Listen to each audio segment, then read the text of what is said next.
4-5 দিন থেকে আমার বাসায় কোনো খাবার নেই। আমি না খেয়ে আছি, আমার স্ত্রী না খেয়ে আছে। আমার ছোট্ট ছোট্ট সন্তানগুলো যখন না খেয়ে থাকে, বাবা হয়ে তো আমি এই কষ্ট সহ্য করতে পারি না। আমি বাজারে চলে গেলাম সকালবেলা, যাওয়ার পর কোনো কাজ পেলাম না। বাজার থেকে ফিরতি পথে যখন চলছি, রাস্তার পাশেই দেখলাম একটা গরু পড়ে মরে আছে, মৃত গরু মরে আছে। কাছে গেলাম, কাছে যাওয়ার পরে চামড়াটা ছাড়ালাম। চামড়া ছাড়িয়ে আমার ব্যাগের ভিতরে থাকা চাকু দিয়ে মরা গরুর কিছু গোস্ত আমি কেটে নিলাম। গোস্তগুলো বাসায় নিয়েছি, আমার ওয়াইফ রান্না করেছে। এরপরে আমরা খেয়েছি, আমার ছেলে মেয়েদেরকে দিয়েছি। আমরা এই সামান্য খাবার খেয়ে ক্ষুধা নিবারণ করেছি। মুসলিম বন্ধুরা আমার, আব্দুল্লাহ বিন মুবারক রাহিমাহুল্লাহর ছেলে হাউমাউ করে কান্না করছেন। আব্দুল্লাহ বিন মুবারক রাহিমাহুল্লাহ ডাক দিয়ে বলছে, বাবা তোমার কি হয়েছে? আজকে আমি হজে যাবো, এজন্যই কি তুমি কান্না করছো? ছোট্ট ছেলে বলছেন, না বাবা, না না, এজন্য কান্না করছি না। পাশের বাড়িতে আমি গিয়েছিলাম, পাশের বাড়িতে গিয়ে দেখলাম সুন্দর খাবার রান্না হয়েছে, গোস্ত রান্না হয়েছে। আমি একটু চাইলাম, আমাকে দিল না তারা। খারাপ ব্যবহার করে আমাকে মেরে রক্তাক্ত করে বাড়ি থেকে ঘাড় ধাক্কা দিয়ে বের করে দিল। আব্দুল্লাহ বিন মুবারক রাহিমাহুল্লাহ বাসায় চলে গেলেন। যাওয়ার পরে ওই বাড়িওয়ালাকে ডাক দিয়ে বললেন, ভাই আমার বাসায় যখন সুন্দর সুন্দর খাবার রান্না হয়, আমি তো আপনাদের সকলকে দিয়ে খাই, ছিঁড়ে খাই না। আমার ছোট্ট একটা সন্তান, বোঝে না, অবুঝ মানুষ, অবুঝ একটা শিশু আপনাদের সামনে এসে খাবার চেয়েছে। এক দুই টুকরা গোস্ত দিয়ে দিলেই তো পারতেন, কেন খারাপ ব্যবহার করে আমার ছেলেটাকে বাইরে থেকে বের করে দিলেন? এইবার ওই ব্যক্তি, বাড়িওয়ালা ব্যক্তি বলছে, হুজুর আপনারা অনেক বড় লোক মানুষ, অনেক টাকা পয়সা আছে আপনাদের, সব সময় ভালো ভালো খাবার খেতে পারেন, কি জন্য আপনাকে দেই নাই? একটু ইতিহাস শুনুন। 4-5 দিন থেকে আমার কোনো কাজ নাই, গরিব মানুষ আমি, কামলা দিয়ে খাই, মানুষের খেতে খামারে কাজ করে খাই। 4-5 দিন থেকে আমার বাসায় কোনো খাবার নেই। আমি না খেয়ে আছি, আমার স্ত্রী না খেয়ে আছে। আমার ছোট্ট ছোট্ট সন্তানগুলো যখন না খেয়ে থাকে, বাবা হয়ে তো আমি এই কষ্ট সহ্য করতে পারি না। আমি বাজারে চলে গেলাম সকালবেলা, যাওয়ার পর কোনো কাজ পেলাম না। বাজার থেকে ফিরতি পথে যখন চলছি, রাস্তার পাশেই দেখলাম একটা গরু পড়ে মরে আছে, মৃত গরু মরে আছে। কাছে গেলাম, কাছে যাওয়ার পরে চামড়াটা ছাড়ালাম। চামড়া ছাড়িয়ে আমার ব্যাগের ভিতরে থাকা চাকু দিয়ে মরা গরুর কিছু গোস্ত আমি কেটে নিলাম। গোস্তগুলো বাসায় নিয়েছি, আমার ওয়াইফ রান্না করেছে। এরপরে আমরা খেয়েছি, আমার ছেলে মেয়েদেরকে দিয়েছি। আমরা এই সামান্য খাবার খেয়ে ক্ষুধা নিবারণ করেছি। আব্দুল্লাহ বিন মুবারক রাহিমাহুল্লাহ, হুজুর আপনি অনেক মহান মানুষ, টাকা পয়সা আছে আপনার, এই খাবার তো আল্লাহ রাব্বুল আলামিন আমাদের জন্য জায়েজ করে দিয়েছেন। আপনি বড়লোক মানুষ, কেনার সামর্থ্য আছে। এখন এই খাবার যদি আপনার ছেলেকে দেই, তাহলে এটা আপনার ছেলের জন্য হারাম হয়ে যাবে।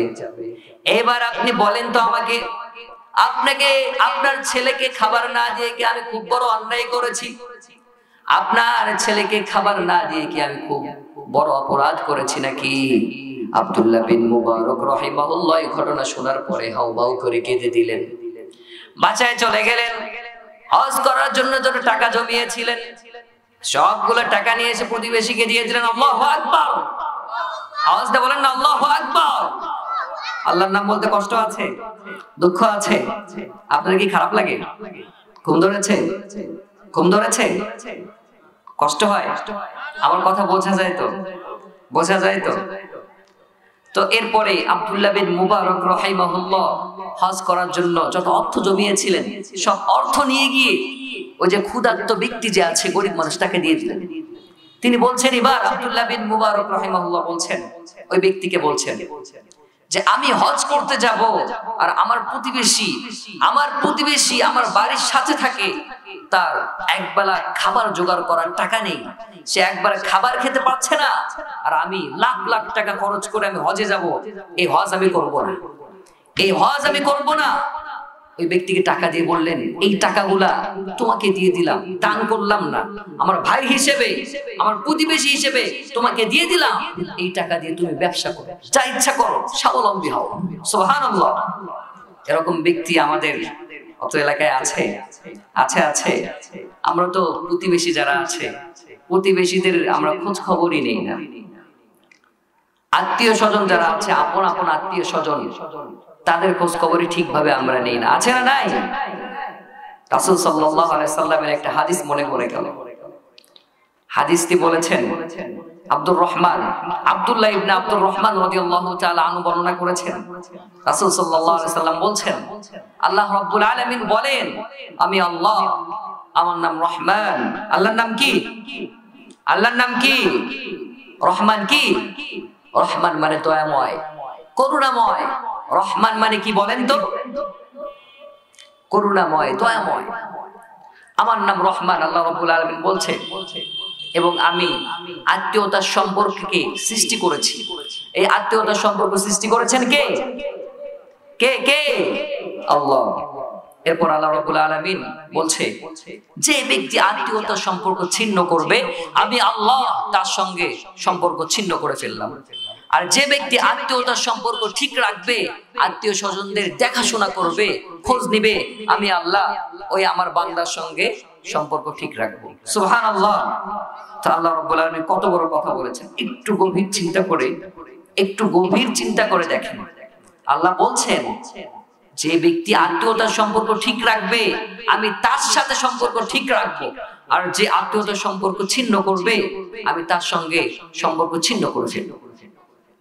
আমি যদি আত্মীয়তার সম্পর্ক ঠিক না রাখি, আমার ফুফুকে যদি না দেখি, এরপরে আমার নানা নানিকে যদি না দেখি, আমার বাবা মাকে যদি না দেখি, এরপরে যত আত্মীয় স্বজন আছে বাসার আশেপাশে, তাদের যদি খোঁজ খবর আমি না নেই, তাদেরকে যদি না দেখাশোনা করি, তাহলে আমাদের ঝামেলা আছে না নাই?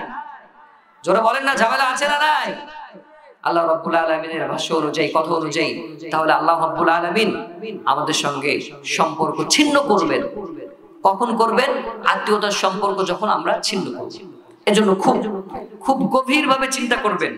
ছোট্ট বিষয় না এটা। আজকে থেকে শুরু করে দিবেন যে আত্মীয় স্বজনগুলো আমার বাড়ির আশেপাশে আছে, আপনাদের বাড়ির আশেপাশে আছে, এবং আপনাদের যে আত্মীয় স্বজনরা খুব কাছে, তাদের দেখাশোনা করা দরকার আছে না নাই?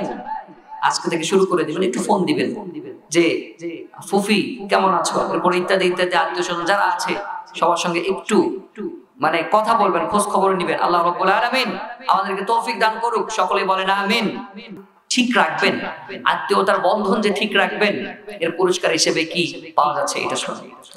রাসূল সাল্লাল্লাহু আলাইহি সাল্লামের কাছে এক ব্যক্তি এসে বলছে, ইয়া রাসূলুল্লাহ, ইয়া হাবিবাল্লাহ, আমি আত্মীয়তার সম্পর্ক ঠিক রাখতে চাই, কিন্তু আমার যে আত্মীয় স্বজন আছে তারা আমার ক্ষতি করতে চায়, আমার যে টাকা পয়সা আছে এগুলো আত্মসাৎ করতে চায়, ইত্যাদি ইত্যাদি। এরকম আত্মীয় স্বজন আছে না আমাদের, যে আমরা তাদেরকে দেখি কিন্তু তারা উল্টা আমাদেরকে কষ্ট দেয়, দুঃখ দেয়, আমাদের নামে মানুষের আশেপাশে যারা আছে গীবত করে বেড়ায়। এরকম আছে না নাই? তো ওই ব্যক্তি যখন বলছে, ইয়া রাসূলুল্লাহ, ইয়া হাবিবাল্লাহ, আমি আত্মীয়তার সম্পর্ক ঠিক রাখতে চাই, কিন্তু যাদের সঙ্গে সম্পর্ক ঠিক রাখবো তারা আমাকে কষ্ট দেয়, আমাকে নিয়ে কটু কথা বলে, আমাকে অত্যাচার করে। তখন রাসূল সাল্লাল্লাহু আলাইহি ওয়াসাল্লাম বলছে, তোমার কথা যদি সত্যি হয়ে থাকে, তাহলে আমি রাসূল বলে দিচ্ছি, তুমি যেন তাদের মুখে উত্তপ্ত ছাই পুড়ে দিচ্ছ, তুমি যেন তাদের মুখে জ্বলন্ত উত্তপ্ত ছাই নিক্ষেপ করে দিচ্ছ। যতক্ষণ পর্যন্ত তুমি এমন করতে থাকবে, আল্লাহ রাব্বুল আলামিনের পক্ষ থেকে একজন ফেরেশতা তোমার সাথে থাকবেন, তাদের বিরুদ্ধে তোমাকে সহযোগিতা করবেন। সুবহানাল্লাহ। আপনি আপনার জায়গা থেকে আত্মীয়তার সম্পর্ক ঠিক রাখার জন্য সংগ্রাম চালিয়ে যান। আপনার আত্মীয় আপনাকে দেখতে পারে না, দেখুক, সমস্যা কি?